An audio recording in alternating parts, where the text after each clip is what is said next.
तो future tense में आपका स्वागत है। फ्यूचर टेंस गाइस ये आपके भविष्य की संभावनाओं को तलाशता है और इसके जो वाक्य हैं और जो सेंटेंस हैं वो गा, गे और गी ये लास्ट में लेकर आते हैं। जैसे मैं क्वालिफाई करूँगा, है ना, वो मुझे पढ़ाएगा, मैं वीडियोस देखूँगा, मैं 20 बार रिवीजन करूँगा, मैं दिन रात मेहनत करूँगा, है ना, या मैं दिन रात एक कर दूंगी, है ना।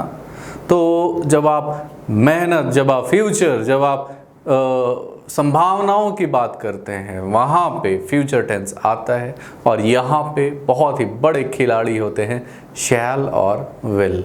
मैंने आपको टाइम और टेंस के इनिशियल क्लासेस में बताया था कि शैल और विल किसके किसके साथ यूज़ होते हैं। अगेन यहाँ पे भी मैं आपका रिवीजन करवा देता हूँ। शैल और विल किसके किसके साथ यूज़ होते हैं गाइस। नॉर्मली शैल आई और वी के साथ यूज़ होता है नॉर्मली, है ना, ये एबनॉर्मली नहीं। आई और वी के साथ शैल यूज़ होता है। जैसे आई शैल गो देयर, मैं वहाँ जाऊँगा। वी शैल सेलिब्रेट, हम पार्टी मनाएंगे, हम सेलिब्रेट करेंगे। We shall go to the Shimla, we shall go to Shimla, हम शिमला जाएंगे, है ना।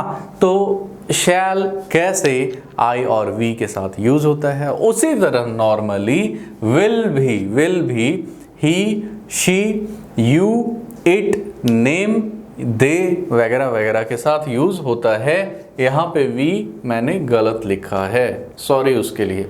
ही, शी, यू, इट या फिर दे। तो इस तरह से आप देख सकते हैं शैल और विल का प्रयोग। अब आप ये पूछेंगे कि सर ये तो नॉर्मली यूज होता है, एबनॉर्मली कब यूज होता है।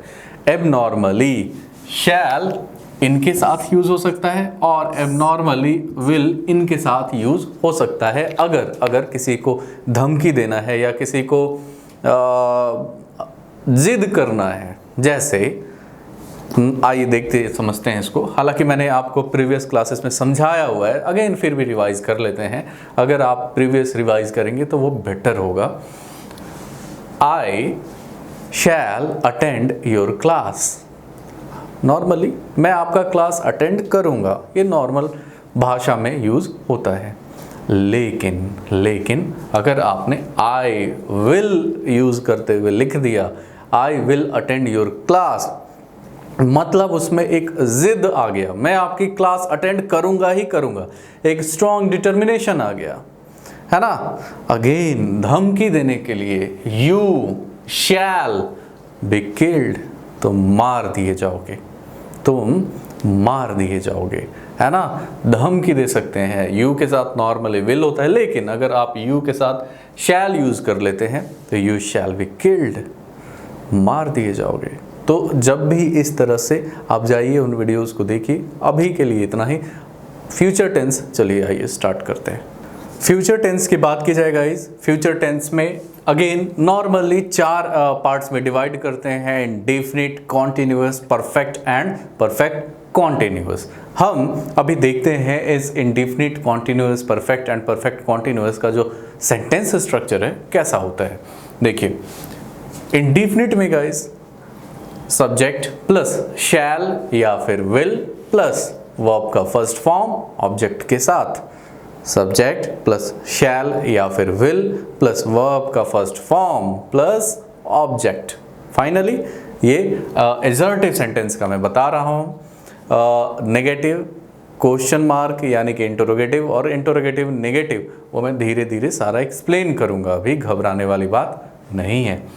अगर इसी में कॉन्टिन्यूअस की बात की जाए, फ्यूचर में कोई काम कंटिन्यू हो रहा होगा, मैं पढ़ रहा हूँगा, वो लिख रहा होगा, वो बात कर रहे होंगे, इस तरह से जो सेंटेंसेस हैं उसको दिखाने के लिए सब्जेक्ट प्लस शैल या विल प्लस बीई, याद रखिएगा बीई लास्ट, यहाँ पे बी है ना, प्लस V1 ING के साथ और ऑब्जेक्ट। क्लियर है ना। अगेन कोई काम कंप्लीट हो चुका होगा, कोई काम डन हो चुका होगा, कब, फ्यूचर में, तो उसको हम बोलेंगे फ्यूचर परफेक्ट टेंस। और उसका जो स्ट्रक्चर होगा सब्जेक्ट प्लस शैल या फिर विल प्लस हैव, ध्यान रखिएगा, हैज़ का प्रयोग नहीं होगा, have, only have, plus verb का थर्ड फॉर्म और ऑब्जेक्ट, ये आपने ध्यान में रखना है। सब्जेक्ट प्लस शैल या फिर will plus have plus verb का थर्ड फॉर्म प्लस ऑब्जेक्ट, इस तरह से आपने ध्यान में रखना है। नेक्स्ट जो है guys perfect continuous. Perfect continuous normally बहुत ज़्यादा यूज़ नहीं होता है और आपने भी इसको सिर्फ पढ़ना है, पढ़ लेना है, ध्यान में रख लेना है। हालांकि बहुत ज़्यादा यूज़ नहीं, वह उतने सालों से ये काम कर रहा होगा, ये कम यूज़ होता है। लेकिन आपकी जानकारी के लिए सब्जेक्ट प्लस शैल या will have been plus verb का फर्स्ट फॉर्म आईएनजी के साथ, फॉर और सिंस, उसके बाद ऑब्जेक्ट, यहाँ मैंने फॉर और सिंस छोड़ दिया है, लीजिए लिख देता हूँ, प्लस फॉर या फिर सिंस प्लस लास्ट में ऑब्जेक्ट, है ना। तो ये होगा आपका फ्यूचर टेंस का चारों indefinite, continuous, perfect and perfect continuous. अब चलते हैं इन चारों का एक एक करके एक्सप्लेनेशन देखते हैं, सीखते हैं कहाँ पे ये कैसे यूज़ होते हैं। फ्यूचर इंडेफिनिट की दुनिया में आपका स्वागत है। अगर फ्यूचर इंडेफिनिट की बात की जाए तो फ्यूचर इंडेफिनिट वहाँ पे यूज़ होता है जहाँ पे कोई काम फ्यूचर में सामान्य रूप से होता है ना। कोई काम फ्यूचर में, भविष्य में, अभी नहीं, सामान्य रूप से चल रहा होगा, उसके लिए हम फ्यूचर टेंस में शैल और विल का प्रयोग करके बनाएंगे, उसको यूज़ करेंगे। जैसे इंडेफिनिट टेंस में गाइस सब्जेक्ट प्लस शैल या फिर विल, सब्जेक्ट प्लस शैल या फिर विल प्लस वर्ब का फर्स्ट फॉर्म ऑब्जेक्ट, ये नॉर्मली यूज़ होता है, जैसा कि मैंने आपको अभी बताया भी था। इसी में अगर असर्टिव और नेगेटिव सेंटेंस की बात की जाए तो असर्टिव सेंटेंस में guys I shall call you in July, मैं तुम्हें कॉल करूँगा कब, जुलाई में। मैं तुम्हें कॉल करूँगा कब, जुलाई में। आई शैल कॉल यू, है ना। इसी में नेगेटिव बनाने के लिए आई शैल नॉट कॉल यू, है ना, शैल के तुरंत बाद not, call you in July, मैं तुम्हें कॉल नहीं करने वाला, है ना, मैं कॉल वॉल नहीं करूँगा तुम्हें जुलाई में, ये मतलब होगा। Again they will go to London next year, वो लोग लंदन जाएंगे अगले साल, वो लोग लंदन जाएंगे कब, अगले साल, फ्यूचर की बात हो रही है। और इसी में नेगेटिव के लिए गाइस शैल और विल के तुरंत बाद नो, नॉट, जैसे they will not go to London next year, वो लोग लंदन नहीं जाने वाले हैं अगले साल, है ना। तो आप इस तरह से बनाएंगे, they will not go to London next year. Again guys we shall not, हाँ मुझे पता है आप बोलेंगे इसमें नॉट नहीं है, लेकिन we shall not consult you for your advice, हम तुम्हें कंसल्ट नहीं करेंगे।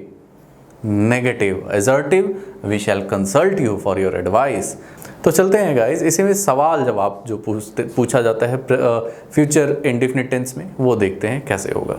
तो गाइज फ्यूचर इंडेफिनिट का क्वेश्चन मार्क या फिर इंटरोगेटिव सेंटेंस और नेगेटिव सेंटेंस कैसे बनाते हैं, सिंपली शैल और विल को बाहर करेंगे और उसके बाद सब्जेक्ट, उसके बाद वर्ब का फर्स्ट फॉर्म एंड ऑब्जेक्ट। बहुत ही सिंपल है गाइज। आप इससे सवाल पूछ सकते हैं कि क्या आप वीडियोस बनाएंगे, क्या आप रिवीजन करेंगे, क्या आप वहाँ जाएंगे, आप इस तरह से सवाल कर सकते हैं। Shall we go to Shimla, क्या हम शिमला जाएंगे, है ना। आप सवाल कर सकते हैं फ्यूचर टेंस में। Will they appear before the court, क्या वो लोग कोर्ट के सामने उपस्थित होंगे, आप इस तरह के सवाल कर सकते हैं guys. Again will he not talk to you, क्या वो तुमसे बात नहीं करेगा, है ना। आप इस तरह के सवाल आप कर सकते हैं। Again will she not complete her task, क्या वो अपना टास्क पूरा नहीं करेगी। तो आप यहाँ पे देख सकते हैं बहुत ही आसान है सवाल और जवाब करना, इंटरोगेटिव और इंटरोगेटिव नेगेटिव सेंटेंस बनाना। सिंपली आपने शैल और विल को बाहर करना है और अगर नेगेटिव लगाना है तो बस शैल और विल, उसके बाद सब्जेक्ट, उसके बाद नॉट का प्रयोग, उसके बाद नॉर्मल, जैसा ये नॉर्मल सेंटेंसेस में होता है। तो गाइज यहाँ तक था फ्यूचर इंडेफिनिट टेंस। अगेन अब हम चलते हैं फ्यूचर कंटिन्यूअस टेंस को पढ़ने, देखते हैं कैसे यूज़ होता है, उसका सब्जेक्ट या सेंटेंस स्ट्रक्चर क्या है, और कंप्लीट करते हैं गाइस।